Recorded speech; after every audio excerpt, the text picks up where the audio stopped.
மீனாவோட தலையில் வந்து பார்த்திங்க அப்படின்னா வந்து ஒரு பெரிய ஒரு பணங்காய வச்ச மாதிரி தான், குருவி தலையில் வச்ச மாதிரி பல பொறுப்புகள் இருக்குது. இந்த குடும்பத்துலேயும் நல்ல பிள்ளையாக இருக்கணும், நல்ல மருமகளாக இருக்கணும், அதே சமயத்தில் அவங்க அம்மா வந்தால் பார்க்கணும். இந்த சமயத்தில் செந்தில் வந்து கொஞ்சம் கொஞ்சமாக என்கரேஜ் பண்ணி பெருசாக்கணும். ஆனால் வந்து அவங்க அப்பாவை எதிர்த்து பேசுகிற அளவுக்கு செந்தில் வந்து வளர்த்து விட்டுறக்கூடாது. அதுக்கும் வந்து தேவையில்லாமல் கோமதி அப்செட் ஆவாங்க.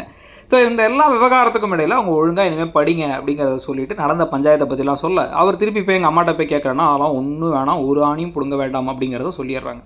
ஸோ இதுக்கு பிறகு தான் வந்து பார்த்திங்க அப்படின்னா வந்து இன்னொரு பக்கம் தங்கமயில அதை ஸ்கூல்லேயே கொண்டு போய் சேர்த்தாச்சு. இதுக்கப்புறம் வந்து நீ எனக்கு சாப்பாடு கொடுக்குற வேலையெல்லாம் முக்கியம் இல்லை, பிள்ளைகளோட படிப்பு தான் முக்கியம் அப்படிங்கிறாரு சரவணன். ஆனால் அவராக முடிவு எடுத்தாரா? கிடையாது. அவங்க அப்பா சொன்னார், அதனால் இப்படி சொல்லிட்டு இருக்காரு.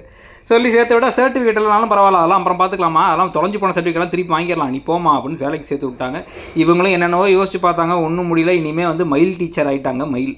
ஸோ இதுக்கப்புறம் என்னென்ன பிரச்சனைகள் வரப்போகுது, இந்த வேலையை விட்டு நின்னலாம் அவங்க நினைக்க, ஆனால் அந்த வேலை அவங்களுக்கு நிஜமாக பிடிச்சி போக அப்போ என்னென்ன மாதிரி ஒரு டைலமா வரப்போகுது அப்படிங்கிறது ஒரு பக்கம். இதுக்கு நல்ல தான் ராஜி வந்து பார்த்திங்கன்னா கதிரை வந்து தெரியாமல் ஒரு டம்ளரை உருட்டி விட்டு எழுப்பிடுறாங்க. உடனே அவருக்கு வந்து கிளம்பி காலேஜ் போகிறேன்னு அவருக்கு இவங்களே வந்து ஷர்ட் அயன் பண்ணி தராங்க.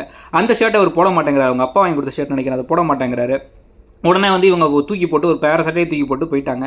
உடனே அது வரைக்கும் அவங்க வந்து இவர் கூட சைக்கிளில் வரேனாங்க. இவரும் உடனே சரின்னு சைக்கிளை எடுத்து துரத்திட்டே போயிட்டு வா சைக்கிளில் ஏறு அப்படின்னு ஒன்றா கூப்பிட்டு போகிற அற்புதமான காட்சிகள் ஒரு பக்கம்.